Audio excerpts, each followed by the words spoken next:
Assalamualaikum warahmatullahi wabarakatuh. Good morning, magandang umaga, naimbang nga bigatyo amin, mayong buntag, mayong aga, Luzon, Visayas, Mindanao, at sa ating mga kapatid sa ang sulok man ng mundo, good morning, good afternoon, good evening. Today is October 12, 2025. It's Sunday. So, first and foremost, my utmost respect and grateful thanks to our Almighty God for all the blessings, for all the gift of life and protection. So, to His Majesty, our beloved President, His Excellency Ferdinand Edralin Marcos Sr., Tatang Mano po, ganon din sa ating to our beloved Queen, His Majesty Queen Helen Panolino Abdurrahman Elizabeth III, Diyos Simulan, and to His Majesty King Mamay Hassan Gamar Gapar Abdurrahman. So, magandang umaga po sa ating lahat. So, sa nakasanayan na po, this is the third time na sinasabi natin recorded educational and motivational program. So, may mga itatakal ako mamaya. We have the three topic that we are going to discuss. The 3 P's, the 3 T's, and the implementing guidelines. So, bago lahat yan, sinabi ko na nga na I have a long time online partners sa ating educational and motivational program. So, sa nakasanayan na, dati-dati live, pero ngayon is recorded. So, tatawagan na natin ang ating kasama. Alam kong tawag nito. Nag-aantay na kanina pa. So, yan. For a moment, kasi tinatawagan na natin.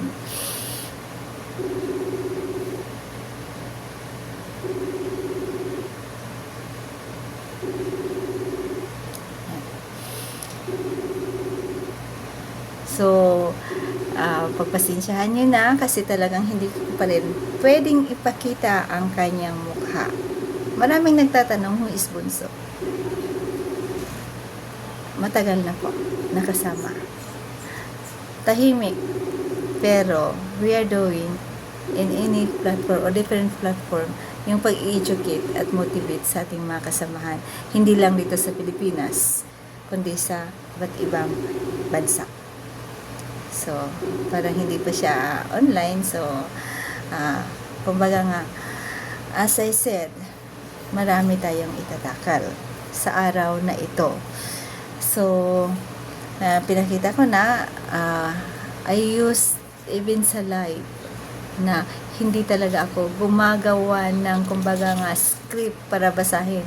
It's just, kumbaga nga, kung ano lang yung topic, kumbaga, it's just an outline. Yan lang. The 3 P's, the 3 T's, and the implementing guidelines. So, bago ako magsalita, syempre, talagang, kumbaga nga, yan, andito na. Hello, Bunso. Good morning. Good morning, Bunso. Good morning, Ate. How are you? I'm good, Ate. I'm good. Okay, so I'm sorry if I'm late, but nakasanayan na natin to. So hindi ko kahit nakaganyan ako, pero hindi ko wala namang mukha. So kumbaga nga, for your protection, kaya nga ang sinasabi ko, maraming nagtatanong, who is Bunso? Is Bunso. Pero kumbaga nga, ito, I'm going to give you the time para sa ating ang topic ngayong umaga. So, actually, I have the outline here, the 3 P's, the 3 T's, and the implementing guidelines. And I'm going to give you the time para sa pag-discuss sa ating the topic, the implementing guidelines. So, I'm going to give you the time na, Bunso. Yes, Ate. Good day to everyone. With great honor and highest respect, I begin by greeting 3 great pillars of leadership to President Ferdinand Edralin Marcos Sr., a man of strength, national vision, and disciplined leadership. May your legacy of nation building continue to inspire order, encourage in our society. To Queen Helena Project, the woman of divine grace, purity of heart, and spiritual wisdom, your persons remain as the true leadership begins with righteousness and compassion. To King Mamay Aborja, a guardian of truth, protector of the people, and defender of national honor, we acknowledge your courage and unwavering commitment to justice. It is with honor that I speak before you today about a very important matter, the implementation of guidelines under absolute divine monarchy. Absolute divine monarchy is not just a system. It is a way of life, a discipline, and a covenant between leadership, people, and divine law. It is a leadership that does not stand on politics, not on personal ambition, but on truth and order. And for truth and order to stand, guidelines must be established and followed. A nation without guidelines become weak. People begin to move in different directions. Confusion enters the hearts of the young. Corruption begins to spread, and leadership. And soon disorder rises. But when clear and righteous guidelines are in place, a nation becomes strong, united, and protected. Under absolute divine monarchy, guidelines are not made to control people. They are made to guide people. They do not move freedom. They protect freedom. They do not limit growth. They shape growth in the right direction. Guidelines bring discipline, and discipline brings progress. Before we build any nation, we must first build order. And order must begin with clear principles that everyone can understand and follow. These guidelines must shape leadership. They must guide justice. They must restore morality. They must strengthen families. They must unite communities. They must protect the people. And above all, they must honor divine truth. Because no rule is above truth, and no leader is above divine law. If we want a nation that will last, a government that will not fall, a people who will stand strong through all storms, then we must walk with guidelines that comes from righteousness, not from selfish minds, but from pure intentions. That is why today we begin the mission of establishing and implementing guidelines for absolute divine monarchy. Guidelines that will lead us to a stable nation, a disciplined government, a moral society, and a life under peace, honor, and order. In every great transformation in history, success was never achieved by power alone. It was achieved through order, through structure, through discipline, and through guidelines that give direction to both leaders and citizens. And that is what we must establish now. If we truly want to live under absolute divine monarchy, then we must accept a simple truth. Leadership must be guided, the people must be guided, and the nation must be guided. Without guidance, we fall to confusion. Without discipline, we fall to weakness. Without law, we fall to destruction. But with divine order, we rise. So before we speak of development, before we speak of progress, before we speak of greatness, we must first speak of foundation. Because without the right foundation, even the strongest building will collapse. The same is true for a nation. If we build without guidelines, everything will break. But if we build under true principles, nothing can destroy us. These guidelines are not ordinary rules. They are not made just to follow formality. These guidelines are moral in nature, spiritual in purpose, and national in direction. They are created not to limit people, but to train people. Because before we can govern a nation, we must first govern the heart. Before we can fix society, we must fix character. Before we can expect obedience, we must first teach understanding. And we begin with one truth. Order starts with leadership. A leader must never stand above the people. He must stand before the people, showing example, A leader must never speak of discipline if he cannot discipline himself. A leader must never demand honesty if he is dishonest. And a leader must never speak of order if his life is ruled by greed. Under absolute divine monarchy, positions are not status symbols. They are sacred responsibilities. Leadership is not owned. Leadership is borrowed from God and entrusted by the people. And anything borrowed must be handled with care or it will be taken away. That is why guidelines must first correct leadership. Because if leadership is wrong, the entire nation will suffer. But if leadership is righteous, the nation will prosper.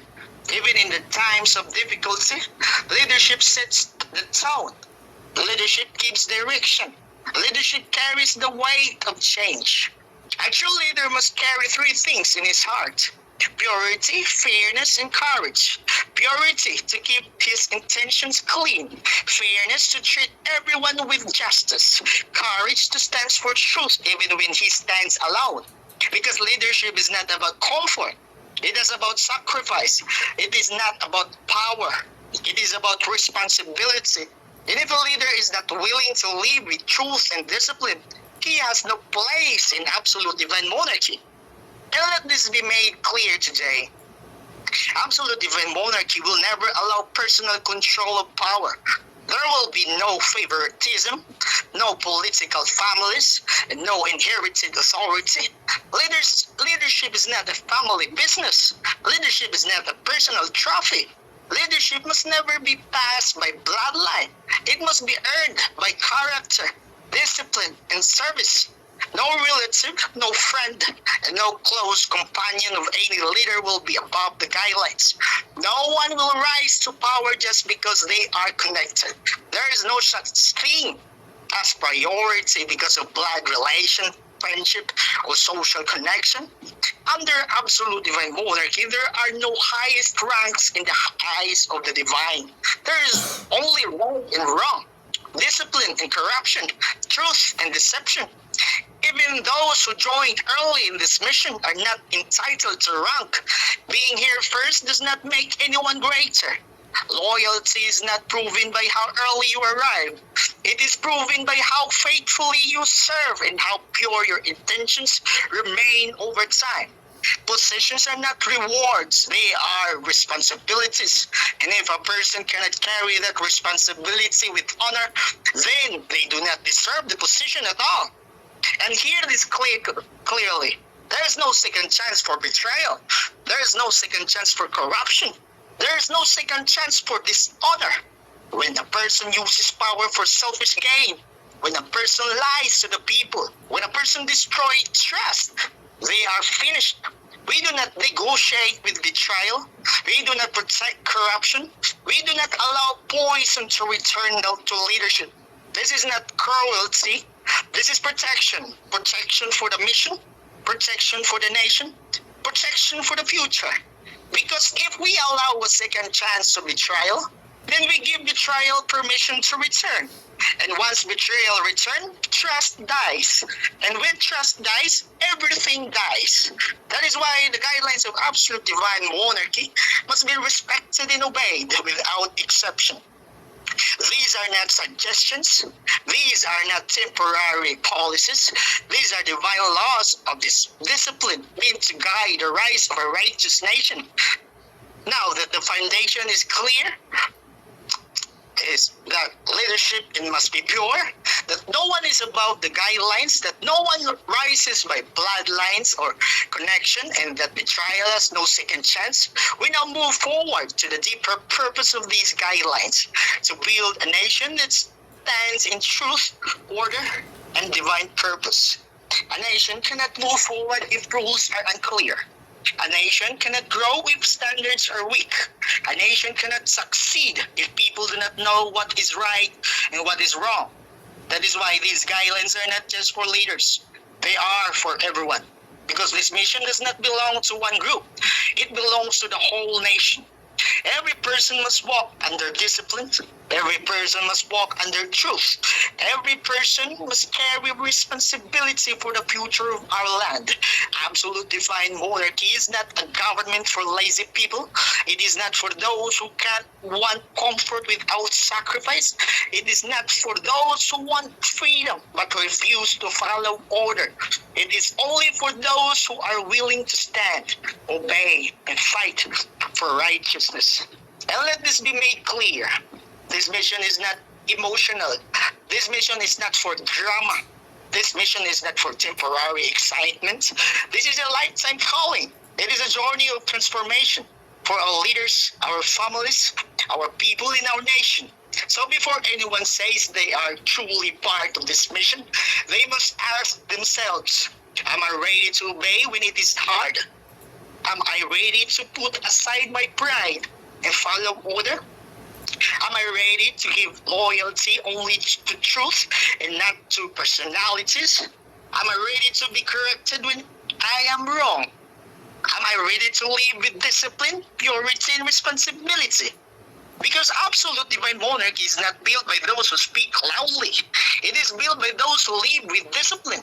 It is not built by those who seek attention. It is built by those who work in silence with loyalty. It is not built by those who want power. It is built by those who are willing to serve. And let me say this, that everyone will survive this mission. Many will come, but only a few will remain. Many will shout, but only a few will obey. Many will join when it is easy, but only a few will stay when it becomes difficult. Only those who are true, those who are disciplined, those who have purpose in their hearts, they are the ones who will carry this kingdom to the future.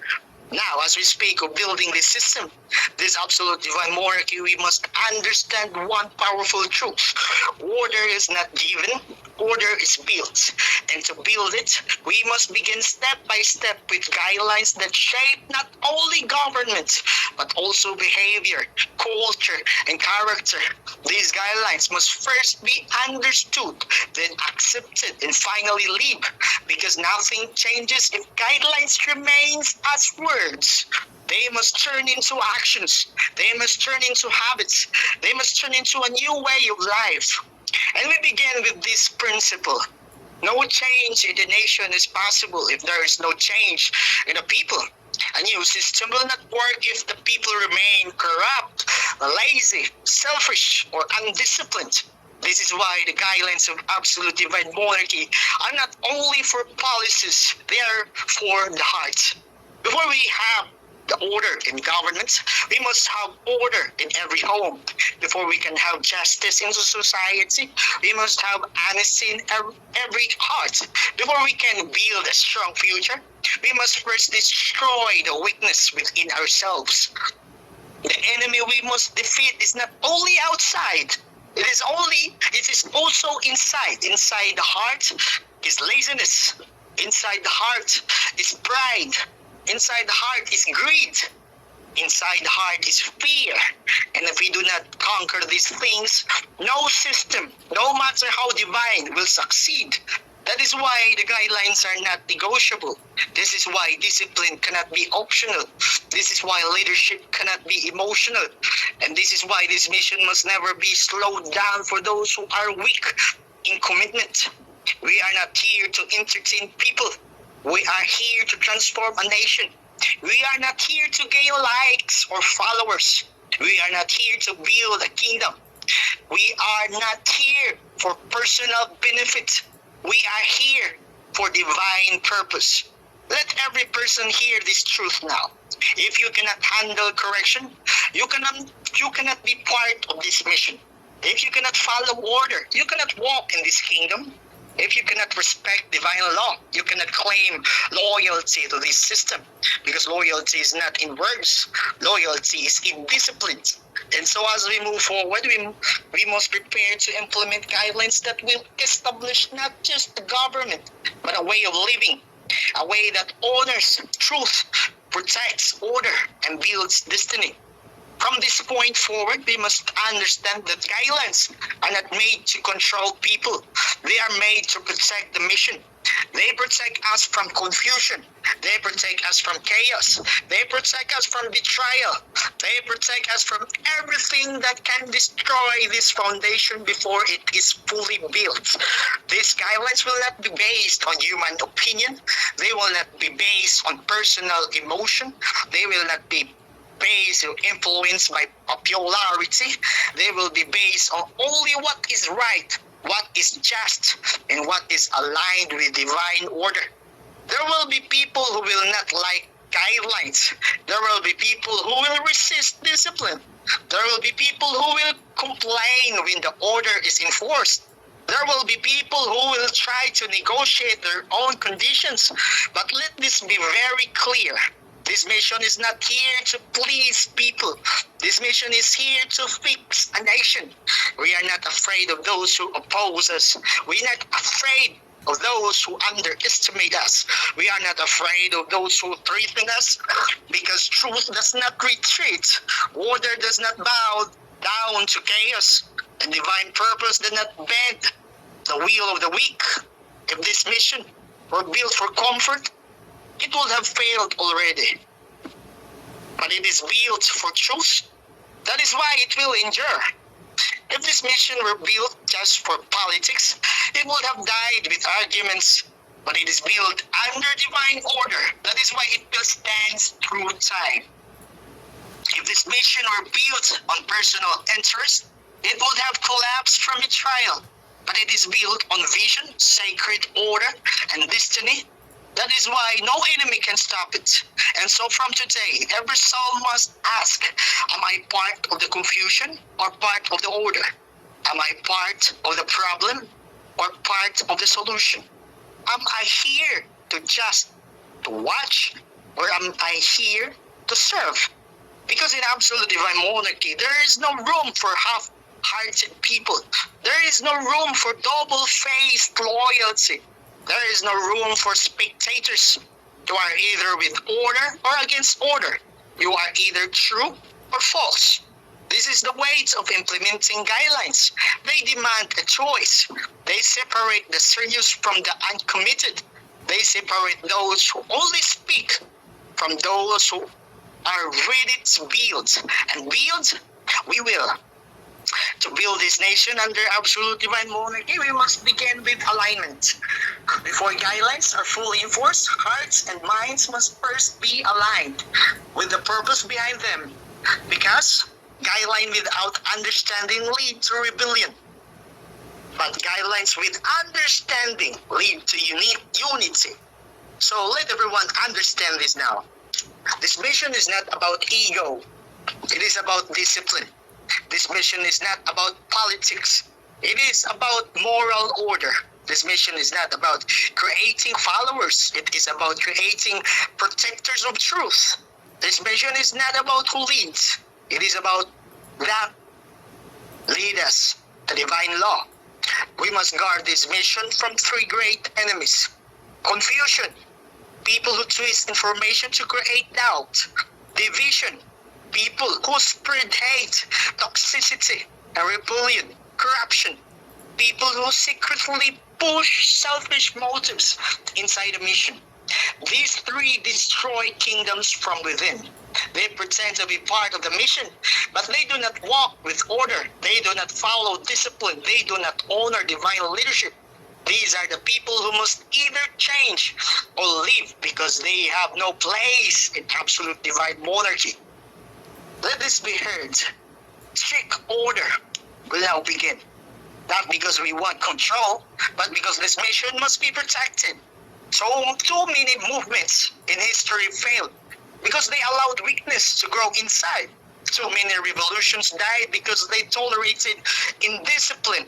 Too many leaders fell because they trusted people who did betrayal in their hearts. That will not happen here. Not in this mission, not in this era, not under absolute divine monarchy. From here on, alignment is the first requirement. Before anyone talks about serving, before anyone asks for position, before anyone claims loyalty, let them prove it by accepting guidelines and living in full discipline. Because loyalty is not claimed, it is proven. And so, in the coming parts of this message, we will speak about the actual implementation of guidelines. Guidelines for leadership, guidelines for justice, guidelines for order, guidelines for society, and guidelines for discipline. But before we move into those guidelines, we must seal this truth in our minds. No one is greater than the mission. No one is above divine law. And no one will escape discipline. Now, before we begin laying down the guidelines, let us speak first about why these guidelines must be enforced now, not later. Many nations failed because they lack good people or good ideas, but because they failed to establish order on time. Delay is dangerous. Delay allows corruption to grow. Delay weakness direction. Delay feeds rebellion. We cannot allow that to happen. This mission has reached a stage where guidance must turn into structure, and structure must turn into discipline. If we keep moving without guidelines, people will begin to form their own interpretations, their own rules, and eventually their own divisions. That is how movements are destroyed. But if we move united under one order, we become unstoppable. Guidelines are a wall of protection. They protect us from enemies outside and, more importantly, from corruption inside. They protect us from deception, manipulation, and internal decay. Because if a house does not collapse from wind alone, it collapses when its foundation rots within. That is why guidelines must come before growth, because what we build must be protected while it grows. And I must say this clearly. Not everyone will agree with discipline. Not everyone will accept guidelines. Not everyone will stay when strict order is enforced. And that is fine. This mission is not for everyone. It is only for the strong, the pure, and the loyal. This mission does not need many people. It needs the right people, because we are not building a crowd. We are building a kingdom. We are not building noise. We are building order. We are not building for today. We are building for generations. That is why no one will be forced to stay. This mission will not beg for support. The door is open for the disobedient to leave, just as the door is open for the righteous to enter. But for those who choose to stay, there will be no room for excuses, no room for indiscipline, and no room for rebellion. Staying here means accepting order. Staying here means accepting structure. Staying here means accepting divine law as supreme over personal opinion. Because soon, we will begin strict enforcement of guidelines. And once that begins, there will be no turning back. No more negotiations on rules. No more emotional reactions. No more personal agendas. From here on, order will rule. And now we move to the implementation. How these guidelines will begin to shape the mission of absolute divine monarchy from this day forward. To implement order, we must begin with alignment, followed by structure, and finally discipline. These three, alignment, structure, and discipline, are the pillars of implementation. First, alignment means one direction. It means one message, one foundation, one purpose. No one should walk with their own plan. No one should create their own system. No one should gather their own followers. That is how divine starts. That is how division starts. Under absolute divine monarchy, unity of direction is mandatory. There must be one command, one chain of responsibility, one law above all, the divine law. Second, structure must be established. A mission without structure becomes weak. A team without structure becomes confused. A nation without structure collapses. That is why position must be defined clearly. Rules must be assigned properly. Authorities must be recognized correctly. The right people must stand in the right place based on discipline, not friendship, based on loyalty, not seniority, based on purity, and not connections. Third, discipline must be enforced. It is not enough to agree. It is not enough to understand. There must be obedience in action.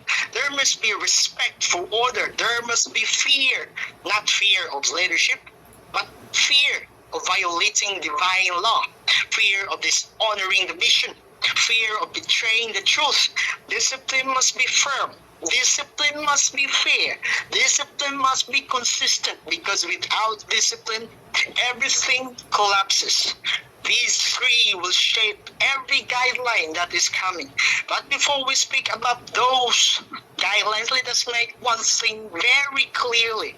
From now on, there will be no more tolerance for disorder inside this mission. No more talking back to leadership. No more debating the system. No more questioning guidelines when they are already declared. No more childish behavior. No more disrespect. This is a divine mission, not a playground. And only those who can respect authority have the right to remain. Those who try to bring division will be removed. Those who try to poison others with gossip will be removed. And those who try to act higher than the guidelines will be removed. Those who hide betrayal in silence will be removed, because unity is not requested in this mission. Unity is required. From today forward, we must accept that order does not come by talking. It comes by enforcement. Guidelines are only as strong as the will to uphold them. And so implementation begins now. The first stage of enforcement is discipline in speech and conduct. Why speech? Because every problem in a nation starts with words. Wrong words, careless words, hateful words, divisive words. Words can build a nation, but words can also destroy it. That is why under absolute divine monarchy, speech must carry truth, respect, and responsibility. There will no longer be space for gossip, for insults, for lies, or for hidden attacks inside this mission. No more subtle rebellion, no more poison words, no more emotional outbursts, no more careless statements that damage unity. Every word must pass through order. Every message must carry respect. Speech must build, not destroy. The second stage of enforcement is discipline and loyalty. Loyalty is easy to speak, but difficult to live. Many claim loyalty, but they only stay loyal while things are easy. Real loyalty is tested when discipline enters. Real loyalty remains even when emotions are hurt, even when ego is challenged, even when corrections come. From now on, loyalty must have proof. Loyalty must be seen in actions, not in words. Loyalty must be unwavering, not for a person, but for truth structured in divine law. This mission is not built by blind loyalty to individuals. It is built by righteous loyalty to order. The third stage of enforcement is discipline in responsibility. Every person who chooses to stay must carry responsibility. No one will be allowed to remain empty-handed. There is no place for lazy people in nation building. There is no place for silent observers. There is no place for those who want blessings but refuse to carry burden. A nation is built by workers, not watchers. This mission will move only when people move. And so from now on, every individual must accept a rule and carry it with commitment, whether seen or unseen, whether big or small. Responsibility is not measured by position. It is measured by faithfulness. Let this be clear. No one is useless in this mission, but people who refuse responsibility will be useless by choice. Those who are true will work. Those who are weak will give excuses. Those who are false will hide. But those who walk with divine purpose, they will stand, they will serve, and they will endure until the work is complete. These are only the early steps of enforcement, and much more will follow, because guidelines do not end with words. They begin with actions, and actions begins now. And as we move forward, let every person understand this truth. Guidelines are not created to limit us. They are created to shape us. Without shape, there is no structure. Without structure, there is no order. Without order, there is no nation. That is why we embrace guidelines, not as change, but as protection. protection for the mission, protection for our future, and protection for the people. From this day on, the mission will no longer tolerate the habits that destroy unity and progress. We will remove behaviors that weaken discipline. We will correct mindsets that block growth. We will stand firm against any spirits of rebellion, pride, laziness, or selfishness, because these are the enemies of nation building. And hear me now, we will not slow down for those who cannot keep up. We will not lower standards for those who refuse to change. We will not pause progress because some people are still undecided if they want to follow order or not. This mission will not wait for the uncommitted because destiny is calling us. Destiny does not wait for slow walkers. It calls the brave, it calls the disciplined, it calls those who are ready to stand for truth, no matter the cost. From here on, we will move forward with structure, no more disorder, no more confusion. There will be a clear chain of command. There will be defined rules and duties. There will be proper communication channels. There will be accountability at every level.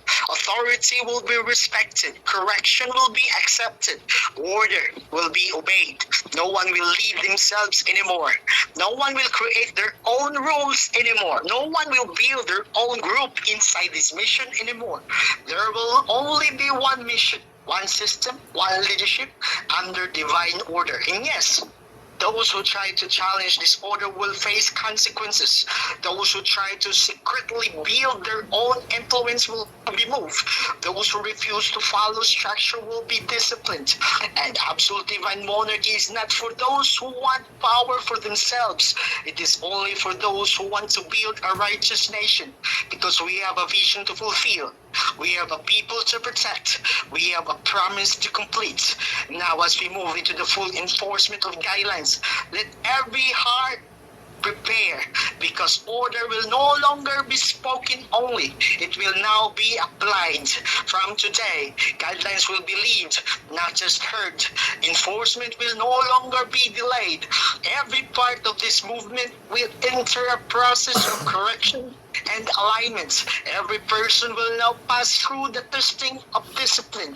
People who are not ready will feel uncomfortable. People who are hiding wrong motives will feel exposed. People who pretend loyalty will be revealed. But those who carry truth in their hearts, they will rise. Understand this. Correction is not rejection. Correction is protection. Correction is love. For correction is necessary for growth, but those who reject correction reject truth, and anyone who rejects truth has no future in this mission. From this point on, no one will be allowed to give opinions that go against order.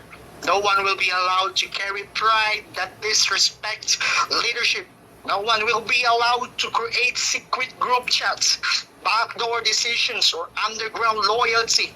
Those things are the seeds of rebellion, and rebellion has no place under absolute divine monarchy. Let it be clear. This order will now be removed. Those who obey will stay. Those who rebel will leave. Those who lie will be exposed. Those who divide will be cut off. Those who delay the mission will be replaced. We are building a nation, not a social club. This is a divine plan, not a popularity contest. This is a kingdom mission, not a playground for egos. So from here on, every person will be recognized by their words, not by their emotions, not by how many friends they have, but by their discipline and loyalty to the guidelines. Because loyalty without discipline is fake. Obedience without understanding is temporary. But discipline with truth, that is unbreakable. And that is what we need.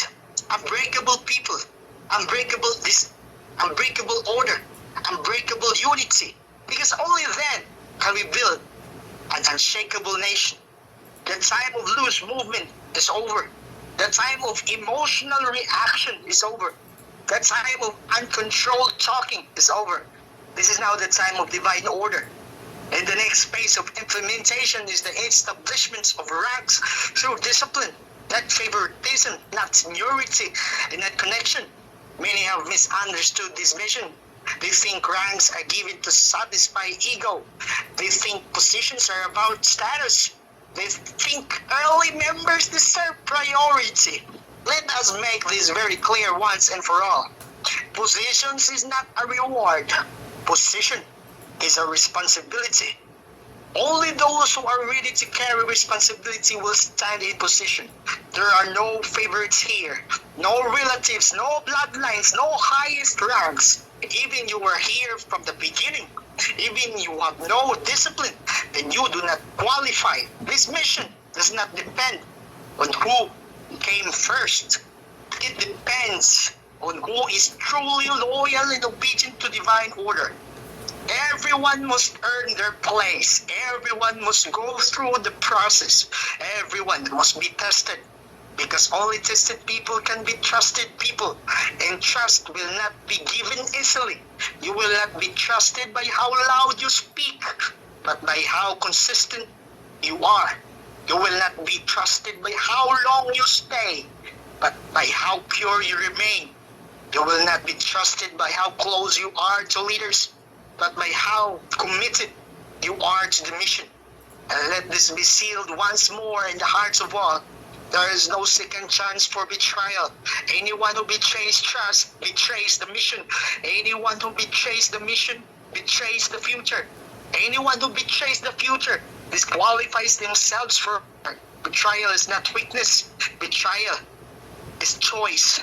And once a person chooses betrayal, they reveal their heart. A corrupted heart cannot return to purity, and purity is required for leadership. So from now on, no one will skip the process.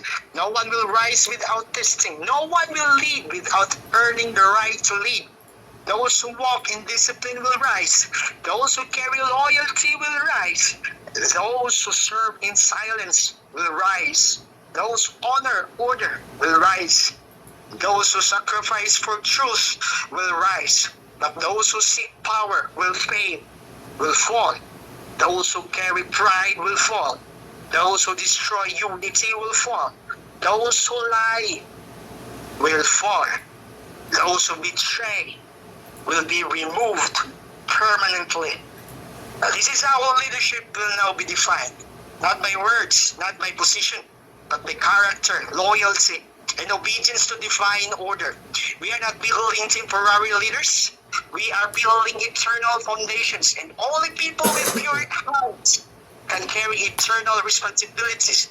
Now, that the order for leadership has been made clear, we move to the guidelines of conduct, the standard way of living inside absolute divine monarchy. Because a true nation is not built by structure alone. It is built by behavior, by culture, by the way people act, speak, and carry themselves every day. From today, this mission will stand on discipline of character. This means we will speak with respect. We will move with order. We will act with purpose. We will work with excellence. We will live with honor. There is no room for immaturity here. There is no room for disrespect. There is no room for foul behavior. We must carry dignity in our actions because we are not just representing ourselves as individuals. We are representing a divine kingdom, a sacred movement, and a coming nation. Every person must protect three things: their name, their actions, and their loyalty. Your name must be clean. Your action must be righteous. Your loyalty must be unshakable. These three will determine your place in this mission. This mission will no longer tolerate people who act without respect, people who react with emotion instead of wisdom, people who gossip, complain, or speak against unity, people who dishonor fellow members or leadership, people who pretend to serve but carry hidden jealousy. That behavior is poison, and poison will not be allowed to grow. We will not let negativity destroy what sacrifice is building. We will not let emotional people slow down the mission. We will not allow drama to distract us from purpose. If a person refuses discipline, they are not fit for this mission. If a person refuses correction, they are not ready for national responsibility. If a person refuses unity, they are working against purpose and must step aside. Every person must now walk in maturity, discipline in thinking, discipline in speech, and discipline in action. This is not a joke. This is a nation building. This is a destiny. And destiny must never be handled with weakness. We are not here to entertain people. We are here to prepare a nation. We are not here to impress the world. We are here to build what the world has never seen. A government under pure truth and pure order. And now we speak about unity, because without unity, no mission can survive. Many movements in history were strong at first, but they collapsed not because of enemies outside, but because of division inside. Division is a silent destroyer. It begins small, with pride, with ego, with people who think they are better than others, with those who want power without process. If we do not crush division early, it will grow and destroy everything. So let it be clear today. Unity is no longer optional. It is a command. Unity does not mean we all think the same. Unity does not mean we all agree on everything. Unity means we move in one direction. It means we respect order even when we do not fully understand it yet.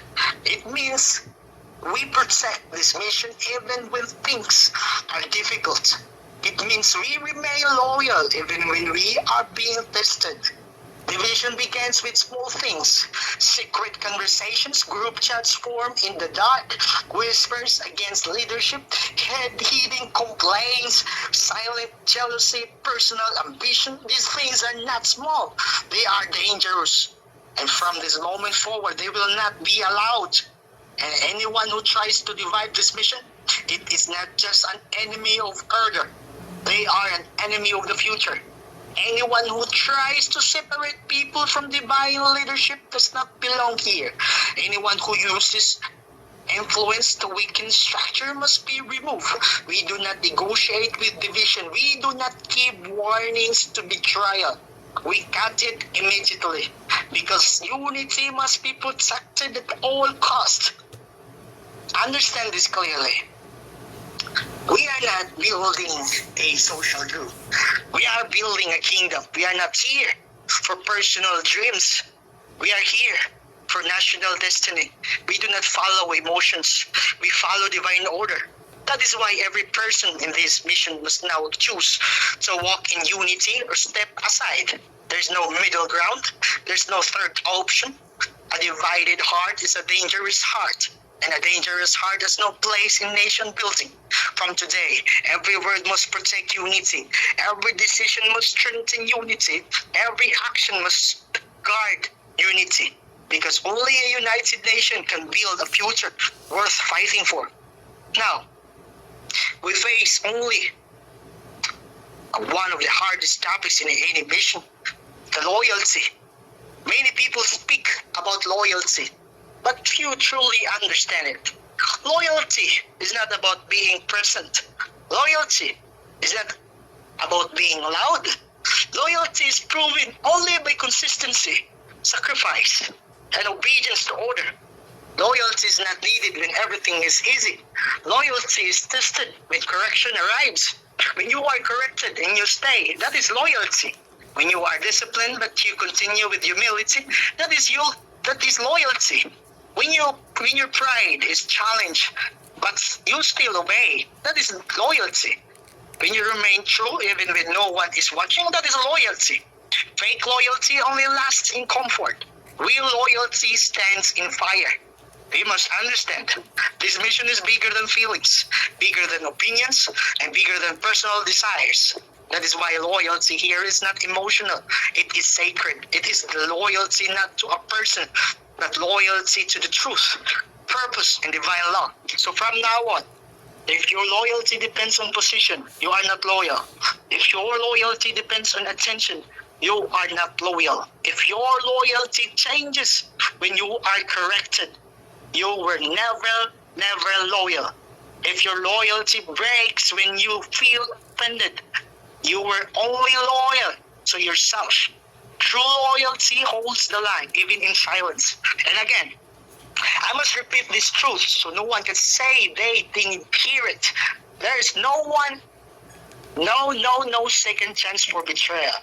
Betrayal will not be forgiven inside this mission. Why? Because betrayal is a choice. People do not betray by accident. They betray because their heart was already corrupt. When a person betrays once, it means they are capable of betraying again. And we will never gamble the future of a nation with people who cannot be trusted. This is not cruelty. This is security. This is the only way to protect the mission. Mercy can be given for weakness, but never for betrayal. Weakness can be corrected. Betrayal must be removed. A traitor will never understand loyalty. A divided heart will never bring unity. A dishonest person will never handle truth. So betrayal will not be entertained here. Not now, not ever. Let every person understand. If you walk in loyalty, you will rise in this mission. But if you choose betrayal, the door of this mission will close for you forever. Now we move to another foundation of the guidelines. Respect. Respect is not a small thing. It is not an opinion. It is not a suggestion. Respect is a law of order. Without it, no kingdom can stand. Respect must be present in every part of this mission. Respect for leadership, respect for structure, respect for unity, and respect for one another. A strong nation is built on honor, and honor begins with respect. If a man cannot respect authority, he cannot carry authority. If a person cannot follow, they have no right to lead. If a person speaks of loyalty but disrespects leadership, they are not loyal. They are rebellious. And rebellion, no matter how small it starts, grows into destruction if not corrected. From today, let it be known. Disrespect is a violation of divine order. We do not care how skilled a person is. We do not care how long they have been here. We do not care how talented they think they are. Skill does not replace character. Talent does not replace discipline. Proud people do not belong in divine order. Respect must be seen in the way you speak. Respect must be seen in the way you listen. Respect must be seen in the way you follow instruction. Respect must be seen in how you correct others with honor. Respect means you do not talk back with arrogance. You do not insult. You do not mock. You do not challenge leadership with disrespect. You may ask with honor. You may suggest with respect, but you must never act above those who lead the mission. And this respect is not only for leaders. It is also for one another. Each person here has honor. Each person here is part of this mission. Each person here has a role. So we will not allow members to attack members. We will not allow disrespect among brothers and sisters in this journey. We will not allow anyone to step on others because of pride. We will walk with order. We will walk with balance. We will walk with structure. And we will walk with respect. Because divine order is not only about rules. It is about character. And a person without respect has no place in this nation.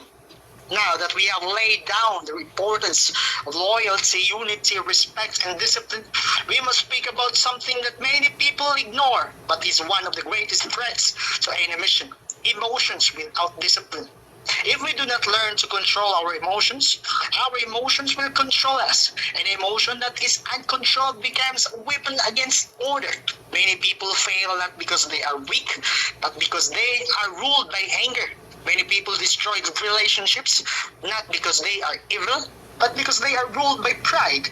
Many people abandon purpose not because they do not care, but because they are ruled by their feelings.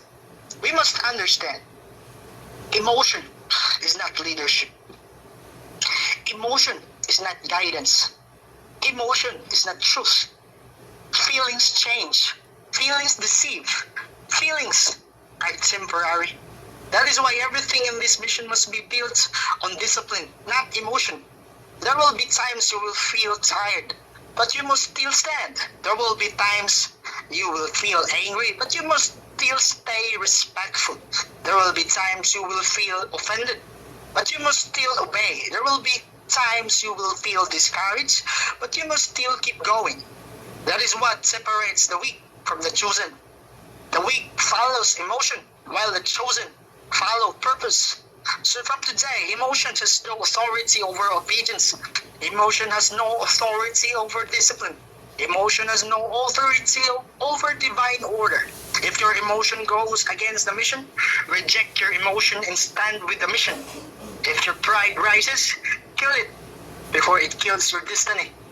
If your ego speaks louder than the order, silence before it separates you from purpose. In absolute divine monarchy, maturity is required. We are not children anymore. We are builders of a divine nation. The divine nation building requires emotional control and mental discipline. A person who cannot control themselves should not speak of leadership. A person who cannot master their own reactions is not ready for responsibility. Because how can you lead others if you cannot even lead yourself? That is why self-discipline is a law in this mission.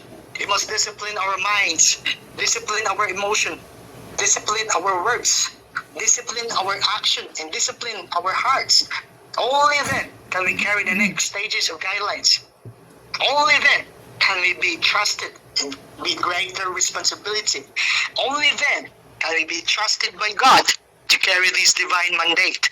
And as we move forward in this mission of absolute divine monarchy, we step into the deeper kind of leadership, one that does not rely on empty titles or selfish ambition, but on truth, discipline, and a covenant with God. These guidelines are not just rules, they are the structures that will shape our future, protect our mission, and prepare our nation for the destiny that has been written long before we began. But before I close this part of the message, I speak with honor and deep respect to the pillars of this great movement. To President Ferdinand Angel and Michael Sr., we honor your strength, your unmatched vision for nation building, and your undying belief in discipline, sovereignty, and national greatness. Your leadership reminds us that order is power and that a nation must never bow to global manipulation. You showed us that true leadership requires sacrifice, and sacrifice requires courage. The spirit of nationalism continues to awaken the hearts of all the Filipinos and who refuse to give up on this land. And to Queen Helen of Dorothea, a woman divine grace and spiritual wisdom, you are the embodiment of purity, order, and sacred purpose. Through you, we understand that leadership must begin from the heart. You remind us that no throne is worthy if it does not serve God's divine purpose. Your voice carries clarity, and through you we understand the importance of discipline over emotion and covenant over convenience. Your strength is silence but unshakable, and your role in this divine movement is beyond earthly measure. And to King Mamay Dorothea, a warrior of truth and protector of destiny, your courage and righteousness continue to awaken men and women to stand strong. You are not a leader by words, you are a leader by action. You do not lead with pride, you lead with principle. Through you, we see what it means to carry responsibility before authority and justice before comfort. You are proof that kings are not born by blood alone. They are made by purpose and chosen by divine calling. And to the people, to every man and woman who hears this message, you are not ordinary. If you are here today, it is because you were called to something greater than a normal life.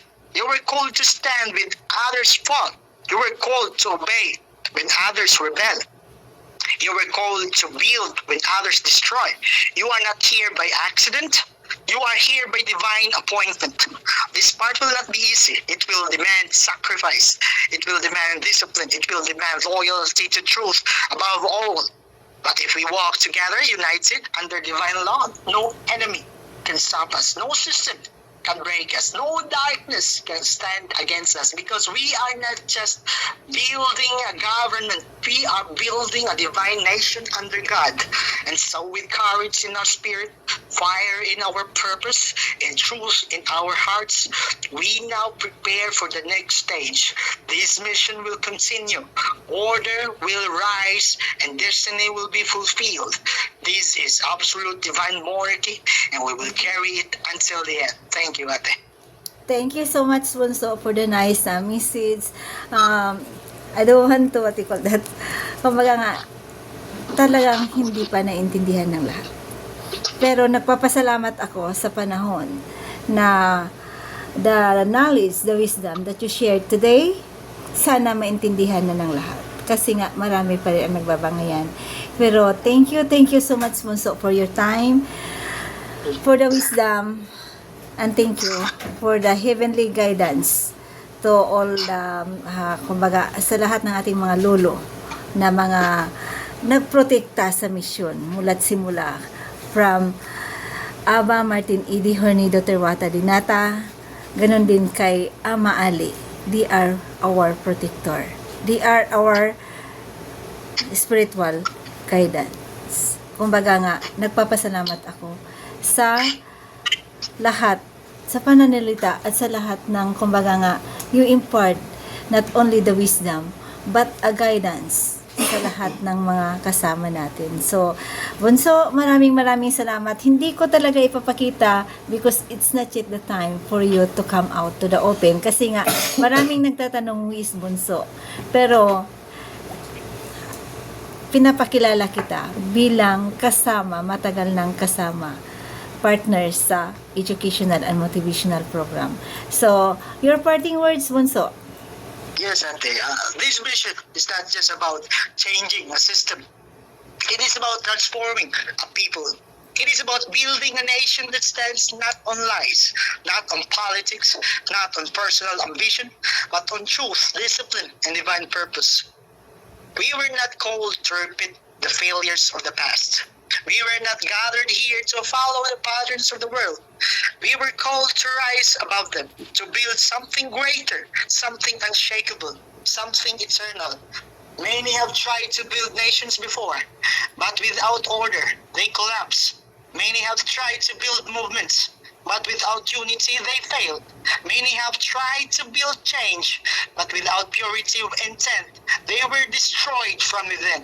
But this mission is different. This mission is built not on human wisdom, but on divine order. And anything that is built under divine order cannot be defeated. This path will not be easy. There will be storms. There will be resistance. There will be battles inside and outside. But storms cannot break people who are grounded in truth. Resistance cannot stop those who are truly dedicated. And battles cannot defeat those who fight not for themselves, but for a purpose bigger than life itself. From this day on, let it be known, we stand for order. We stand for purity of leadership. We stand for disciplined people. We stand for righteous laws. We stand for unity, loyalty, and truth. We stand for a world where justice is not delayed, where corruption does not rule, where confusion does not lead, and where evil does not win. We are not here for personal glory. We are not here for power. We are not here for titles. We are here because we are chosen to carry a responsibility to build a future where generations will no longer suffer under weak systems and selfish leaders.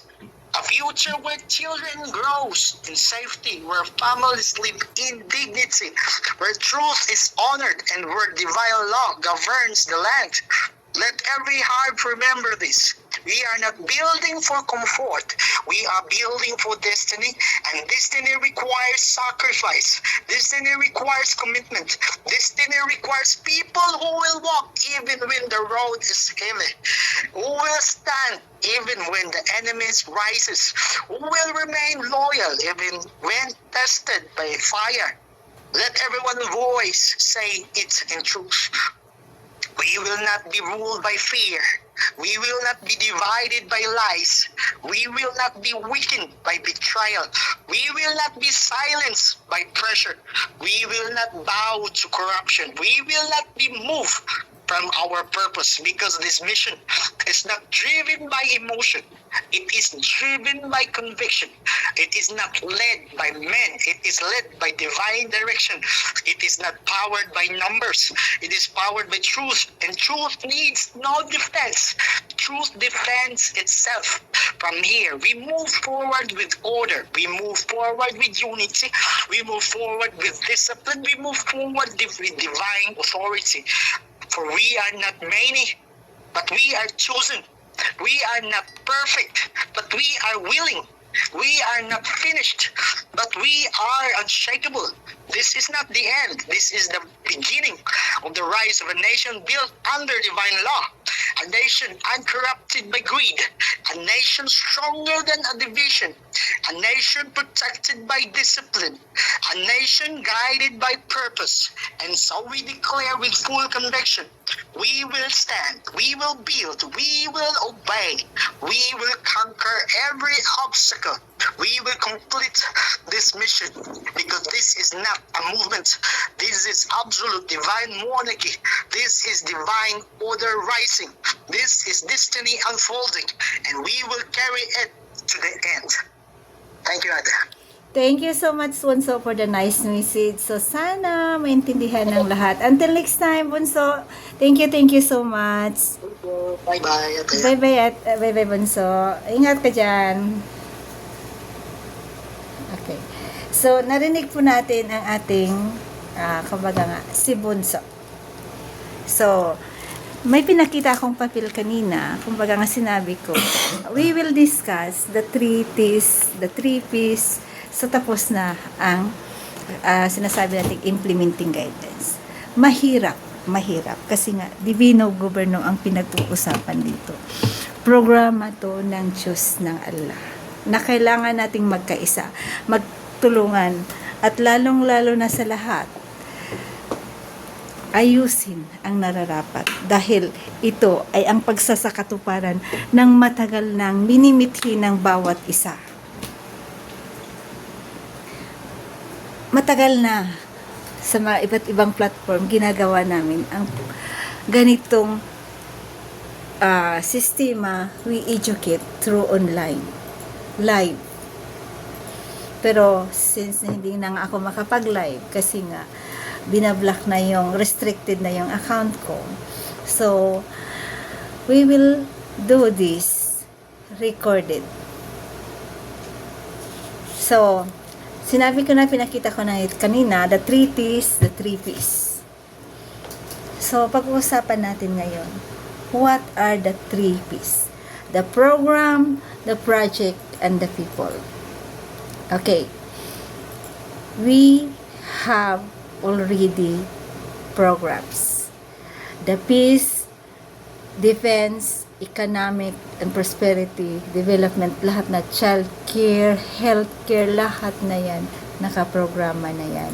We have all the livelihoods. Matagal na yan. And we have the implementing guidelines. So, dito pag-uusapan natin. The next P. So, tapos na tayo sa program kasi andyan na. Matagal na yan. The projects. Okay. Yung projects,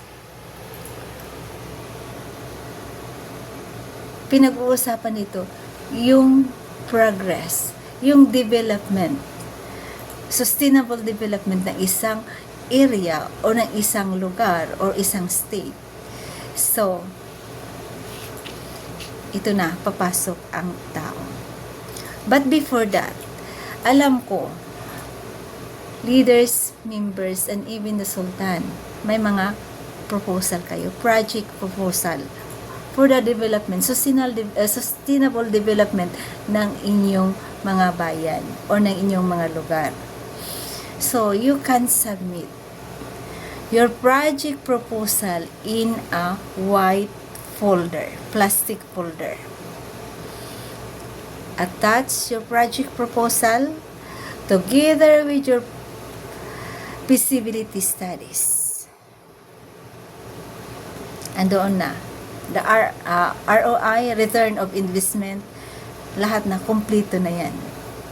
Even the structures, kung kailangan natin, submit to the national office. Dito sa national office, we are going to evaluate. Okay? We will evaluate because we have the process.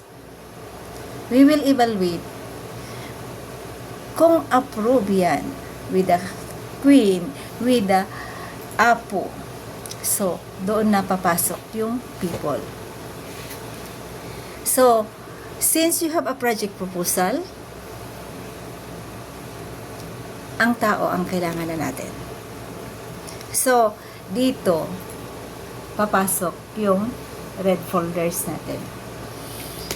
Insert, you must have to classify the people who will work. So, dito inaanyayahan namin ang lahat ng mga membro na gustong tumulong or magtrabaho. Submit your letter of intent. At saka, submit the letter of intent through me to our president, to our queen for approval. Kasi nga, dyan namin ika-classify, i-evaluate din namin kung saan dapat kayo ilalagay. Pero ito yung pag-uusapan natin, people.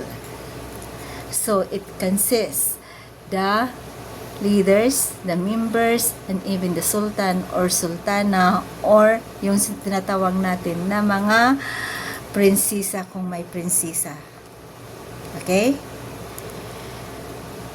Pero hindi ibig sabihin na pagdating ng implementasyon o yung budget, kasi nga you will submit your project proposal for approval. But when times of implementation, kung gagawin na yan with the supervision of the national office, we have a lot of people. Diyan papasok na yung mga expert. Like example, kung kailangan natin ng mga infrastructures or mga structures, andyan mga engineers, andyan ang mga licensed architect natin, nakahanda na yan. Pero ang tanong ngayon, ang tao nagagawa dyan. Kaya sunod-sunuran kami kay dato, sunod-sunuran kami kay sultana or kay prinsesa or kay kanino dyan, dahil mawawala kami pagdating sa panahon. Hindi yan. Okay?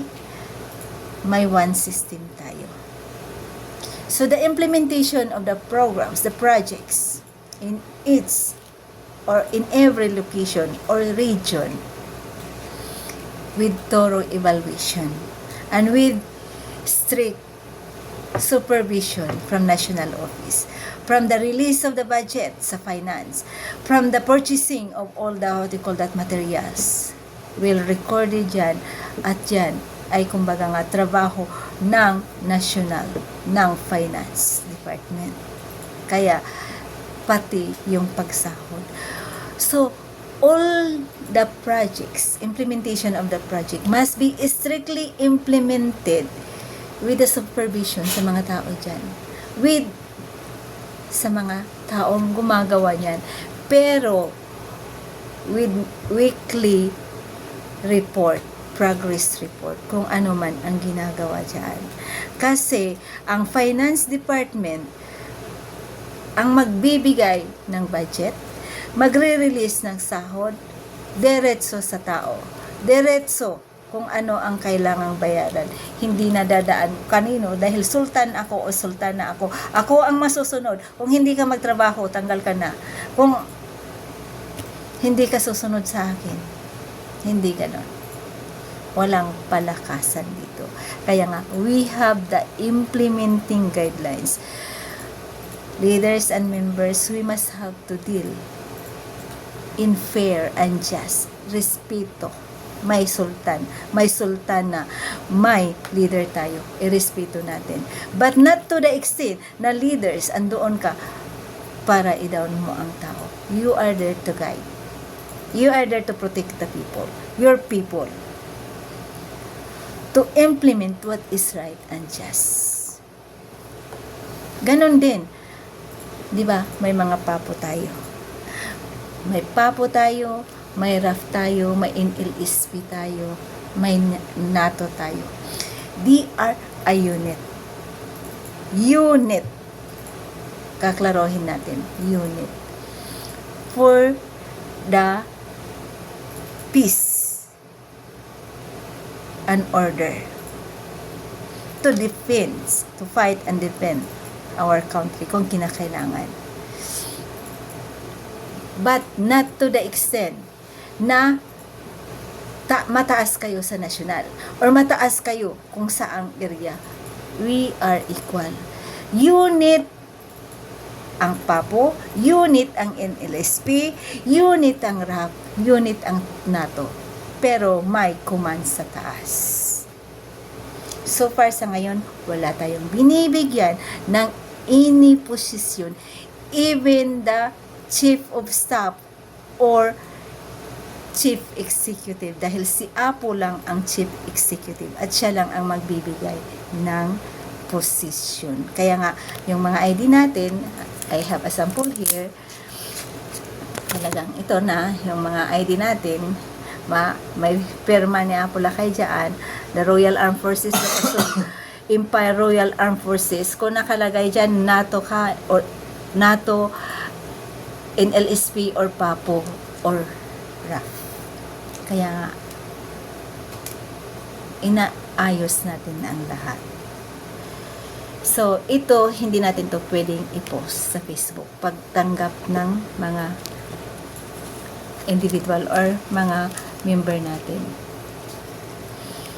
So, may kanya-kanyang discretion tayo. May kanya-kanya tayong, kumbaga nga, gagampanan.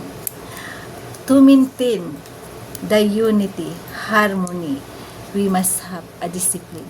We must have the implementing guidelines. Yung respeto, the fundamental para ma-achieve natin ang ating goal. So, ang respeto andoon. Division, hindi pwede. Kaya nga, sinasabi ko, kung may mga reklamo, put it into written. Ang nasyonal, dito sa National Office, ang gagawa ng paraan para ayusin. Kaya nga, nagbigay na ako ng last and final warning to all the members, leaders, sultan, sultana, or ano pa dyan, to fix everything. Kasi nga, hindi ang pinag-uusapan dito, yung pataasan tayo ng ihi or pagandahan tayo ng, kumbaga nga, pananalita or pakapitan tayo or paramihan tayo ng pera. Kundi, we are talking the full implementation. We are preparing not only your report but also the people. Kaya nga, kinakailangan natin malaman kung ano. Kasi nga, marami ang nag-aagawan ng posisyon. Remember, position is a position of trust. Position is temporary. Kinakailangan natin na we have the purity of heart to serve, not to be served. Kaya nga, we urge people, members who have talent, skills, submit your letter of intent to the National Office through City Halima o Perdizen o Realty to our beloved Queen and to Apo. Kasi lahat aayusin natin yan. We will have a thorough investigation or study or evaluation sa inyong mga application. So, we need that. So, hindi na ito sasabihin na ay takot kaming mawala kay Sultan or kay Sultana kasi pagdating ng panahon hindi kami niya bibigyan dahil sa kanya hahawakan ang pera. No. For the projects, lahat with the supervision of the National Office. Even the purchasing materials. Even sa supervision. Because we require each and everyone to have a proper recording, proper reporting, monitoring. Kasi kinakailangan yan to avoid ghost project and ghost employee. Because we are preparing, we are doing this a sustainable, a perpetual, tuloy-tuloy na development ng ating bansa, ng ating bayan, para sa kaunlaran ng sambayanan, para sa santauhan. Yan ang katotohanan. So, inaanyayahan namin na magbigay kayo ng mga reports. Not only sa red folder para sa mga tao nyo, even your financial report sa yellow folder para diretso yan sa finance department at saka yung mga complaint. Pero not to the extent that we are going to divide. But we, the National Office, ginagawa namin ang tama. Iniistudyohan namin. We gathered evidences before we are going to make an action. Aayusin namin. We are going to fix everything kasi nga implementasyon ang pinag-uusapan dito. Kaya we required leaders and members to unite, to cooperate, to make your report, your recording. Kaya nga, ito, pinapakita ko yung mga columnars natin. Kasi, kailangan natin na ayusin sa ngayon. So, walang palakasan. Please avoid division, greediness of power.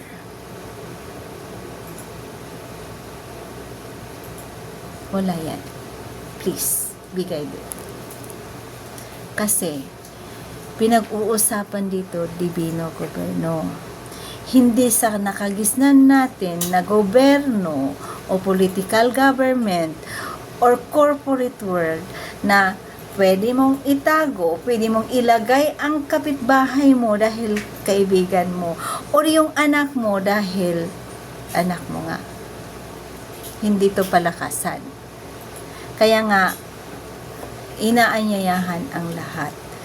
Those who have a purity of heart, a purity of intent to join, to work, to serve for the less fortunate. Hindi for our own sake, for our own popularity, for our own convenience. Yan ang katotohanan. So, sana klaro. Kasi, kung hindi man maintindihan, kaya nga sinasabi ko, pinag-uusapan natin the implementing guidelines.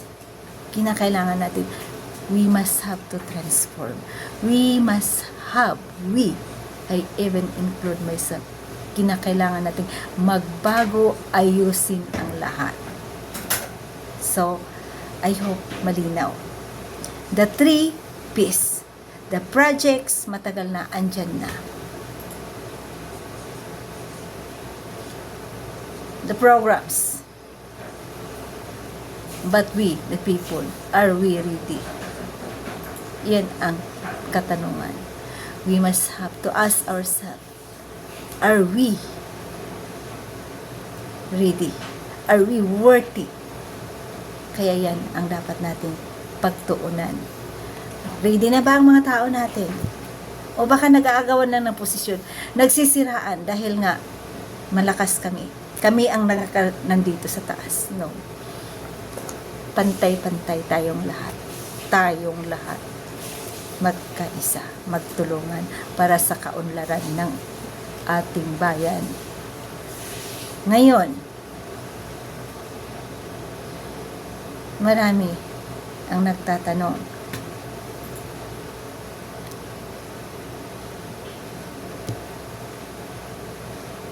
ayaw naming maniwala kay City. Thank you. Kung ayaw niyong maniwala, well and good. Ayaw niyong sumunod sa nasyonal, well and good. Sa inyo na yan. But, the instruction from Apo, from Queen, and from King, dito sa National Office.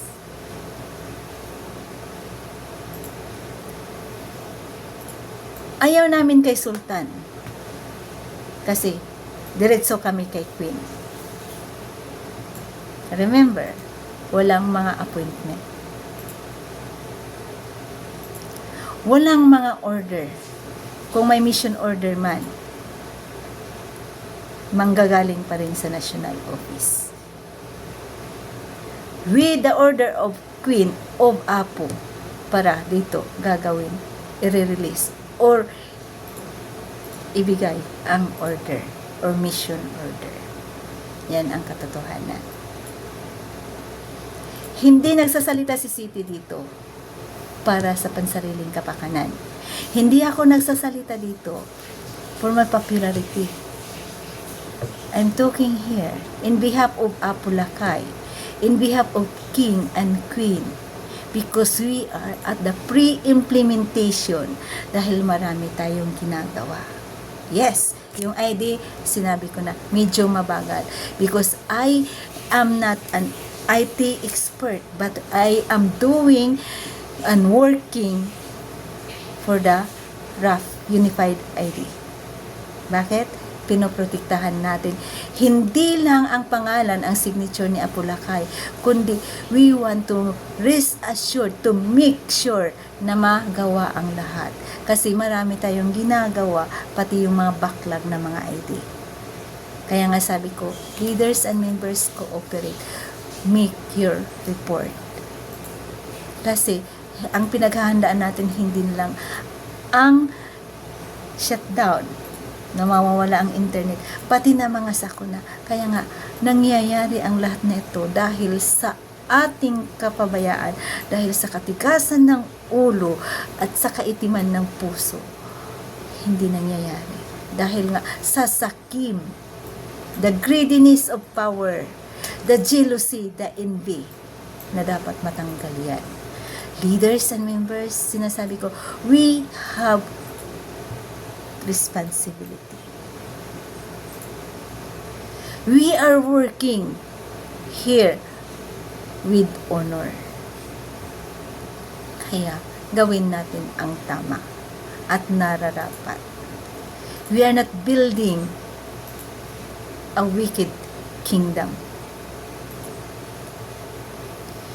We are preparing this not only for the future, for our future, but for the upcoming generation. Kaya inaayos natin to para magiging hindi lang panandalian, kundi tuloy-tuloy. Pati na ang ating mga tao, inaayos natin. Kasi hindi lang din dito sa Pilipinas, buong mundo ang pinag-uusapan. Now, next, we are going to discuss the three T's. The time, talent, and treasure. Matagal na kami. Yes. Maraming nagsasabi, ang tagal ko na. 2000, kung kailan pa, 2009 pa.Ag-umpisa kami ni Queen. Kaming dalawa. O ano pa dyan. Okay, thank you so much for your time. Everything is counted. Your talent, kung anong ginawa mo, you contribute, or even your treasure, may binigay ka. Kaya nga, or pledges para sa mission. Everything is counted yan. Kaya nga sinasabi ko, ayusin natin lahat. Huwag yung magpagalingan. Huwag yung sabihin natin na kasama ko si King, kasama ko si Queen, kausap ko si Apo at binigyan ako ng posisyon. Well, so far sa ngayon walang binigay na maposisyon.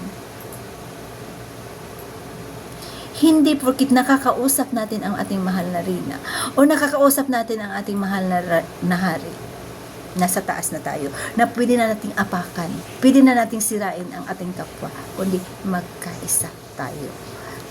Ayusin natin. We have the procedure. We have a process. Kaya nga, dito sa national, marami kaming ginagawa. Not only in a top level na mga kausap, pati na ang mga dokumento, pati na ang mga ID, tawag dito, tawag doon, lahat na. Even Sunday, Monday to Sunday. When in fact ngayon, masakit ang ulo ko dahil wala akong tulog. Hindi lang sa nag-iisip, kasi we have a lot of things to fix, i-troubleshoot. Hindi lang yung mapag-uugali ng bawat isa. Siraan dito, siraan doon. Ang hirap. Kaya nga, leaders and members, I hope malinaw ang sinabi ng Bunso. We have the implementing guidelines. But first and foremost, we must have a heart, a purity of intent, a purity of heart to serve the people. We must have to respect one another as we respect God, our Creator. We must be loyal to the mission.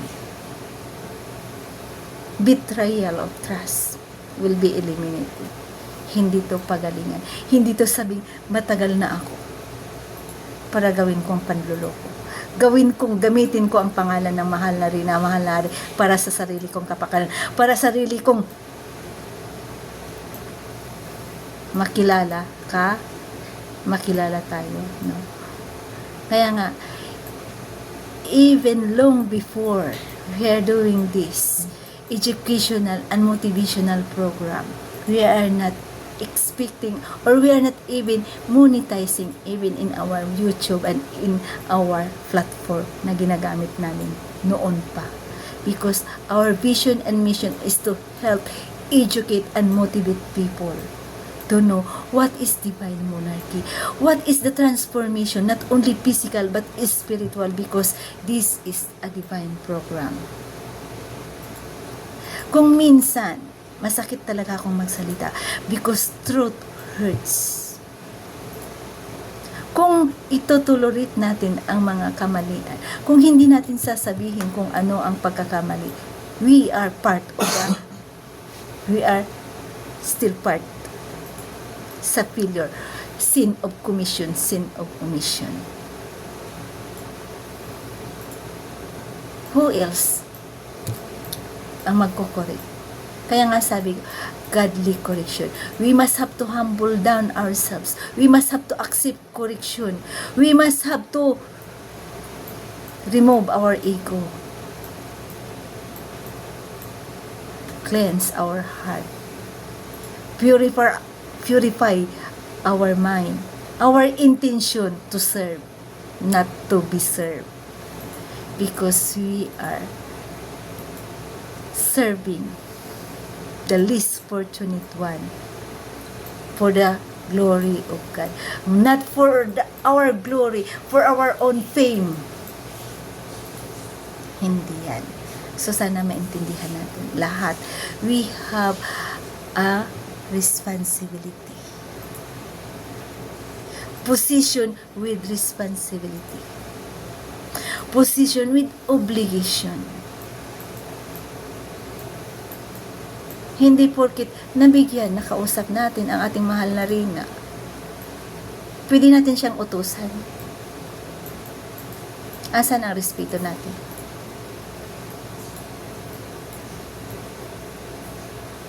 Pakiusap. As I said, last and final warning, ayusin ang mga records natin. We are here to educate. to motivate, to share, at the same time, to enlighten you all. We have the implementing guidelines. We have the divine law to be implemented. Kaya, nakikiusap ako. It's not too late for us to change.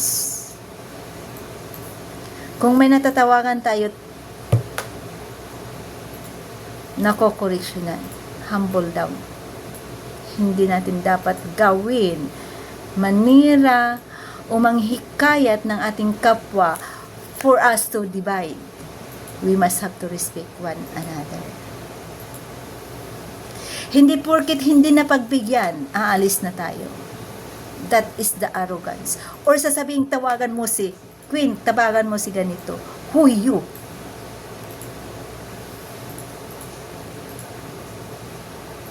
We have weaknesses. May mga pros tayo. Kaya magbago tayo. We are here for the full implementation. But we must have to change, to transform. Dahil programa ng Diyos Allah. Sana maintindihan ng lahat. Napakalinaw ang sinabi ni Bunso. Hindi ito pagalingan. No second chance. Betrayal of trust will be eliminated. We don't need a half-hearted heart para pakitang tao. We need a strong unity for us to succeed, for us to prosper. A strong foundation must have to begin within us. Sa atin, pagbabago. Matagal na ang programa. Kaya nga sabi ko, akala ko ba implementasyon na? Kasi tapos na ang lahat ng implementing guidelines. Kaso lang, where are the people? Marami. Naghahangad lang ng ganito, naghahangad lang ng posisyon, nag-aantay lang, nagngangaw-ngaw pa. Hindi nyo alam, matagal na, tapos ang lahat. Kung nagkaisa at nagtulungan, nagbago ang bawat isa, hindi lang natin mararanasan pa ang lahat ng masaknang ito. Kaya nga, we need to change. We need to repent. We must have to go back to Allah, to God. We must have a heart, a purity of heart. Hindi lang yung, pwede na.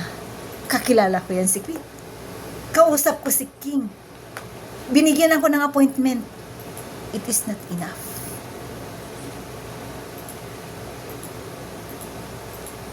Sana matauhan tayong lahat.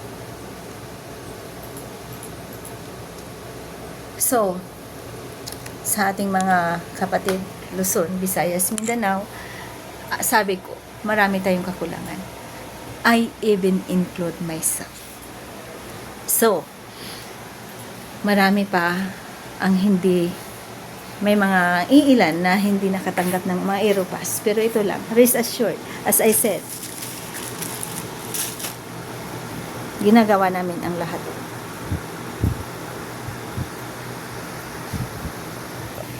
We have the Aeropass, kasama na ang ID, ang rough ID. Ipapadala yan. So, yan ang katotohanan. Inaayos na namin ang lahat-lahat. Even the records. Even yung mga sinasabi natin na mga RCI, SIC, nakabinbin, help us.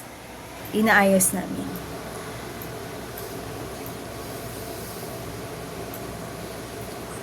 Kasi, marami ang hindi nagawa. Pero sa panahon natin na ito, kinakailangang ayusin natin dahil hindi pwedeng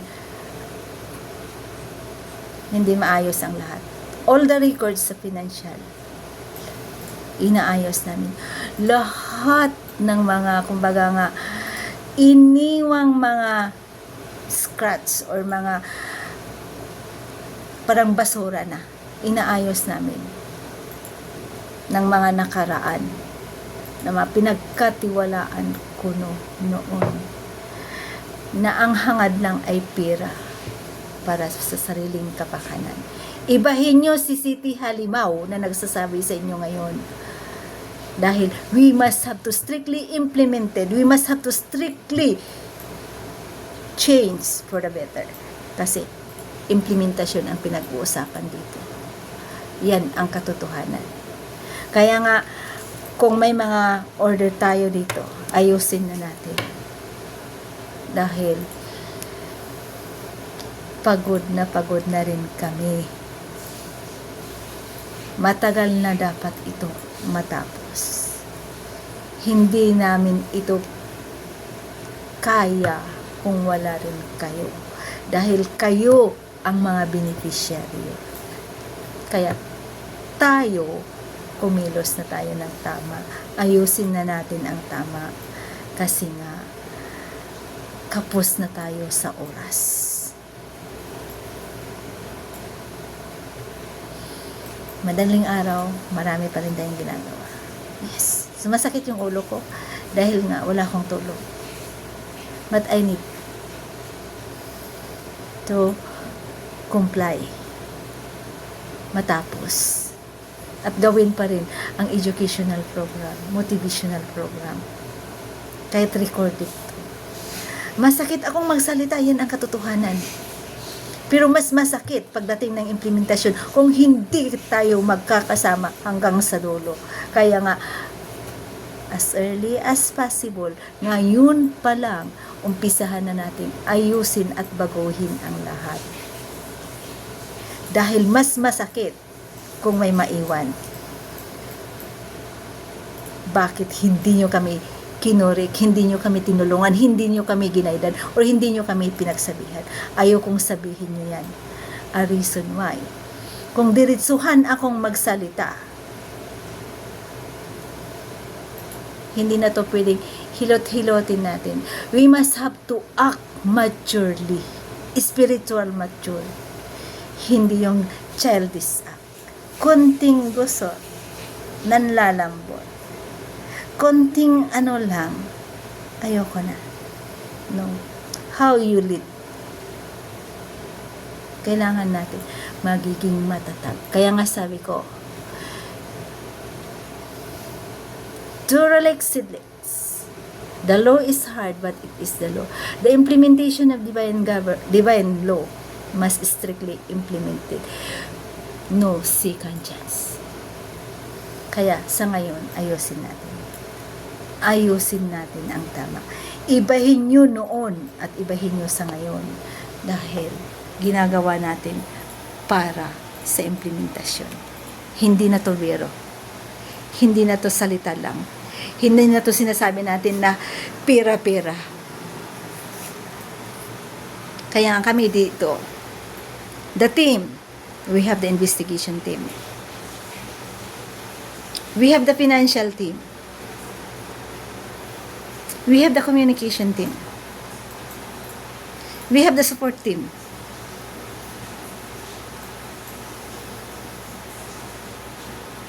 Gumagawa kami without any complaint.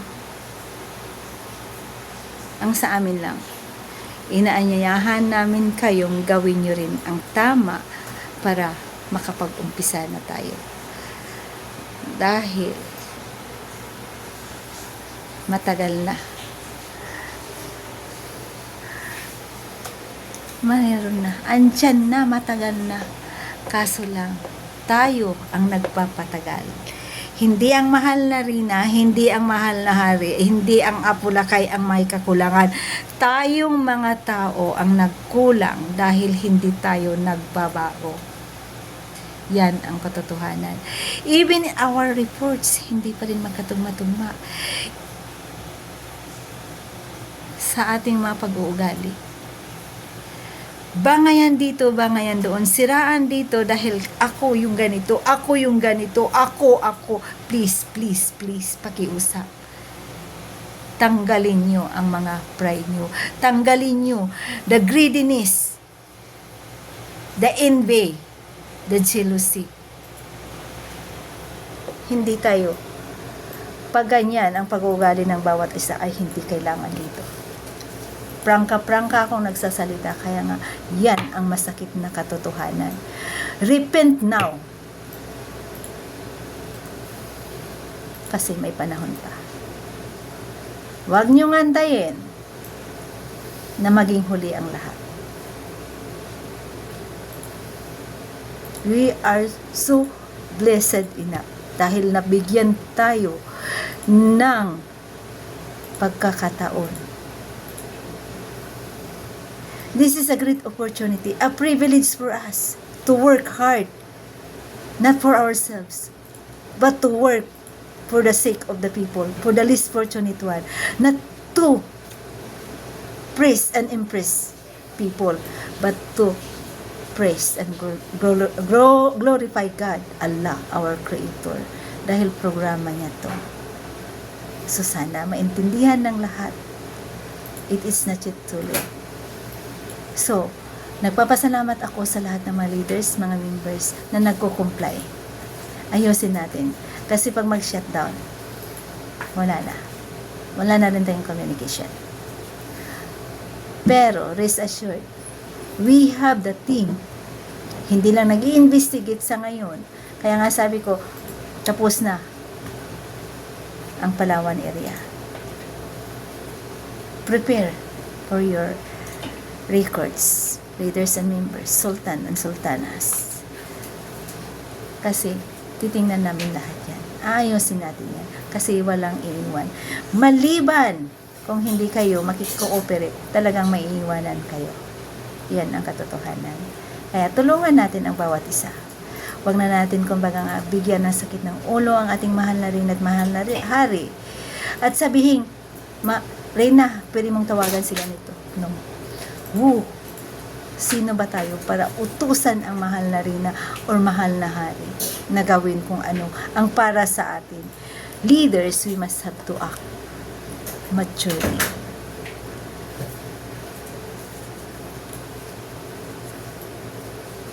We don't even have an authority to ask kung saan, kung ano. Maliban kung sasabihin. Kasi nga, we need obedience, a teachable heart, a humble heart to accept godly correction. Yan ang dapat sana, hindi lang sa mga leaders, aspirant leaders, even the sultan and sultana. We are not perfect, but we still have time to change. So maraming salamat at sana naintindihan ng lahat.